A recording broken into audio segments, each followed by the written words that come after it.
today's video guys is magluto ako ngayon ng tinulang manok. So, tara na! Ito lahat guys, mayroon tayo dito bawang, sibuyas, at saka yung magic, ito sayote, tapos ito yung manok, tapos ito yung dahon ng sili, at saka itong sili na optional lang yan mga guys. So, mantika, ayan siya, ito yung mantika, lagyan na natin dito. Ayan siya guys, mainit na, lagay na natin yung bawang. Ayan siya guys.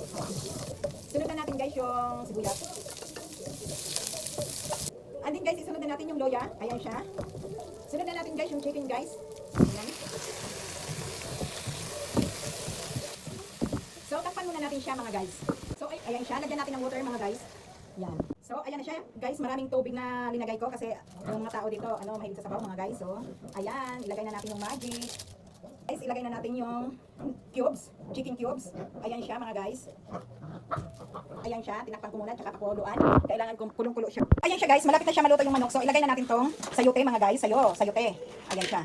So, palambuton usa na to mga guys. Sili guys, optional lang to. Sayote. So, ayan na siya guys. Luto na siya. Patayin ko na yan. Ayan siya. So, tara.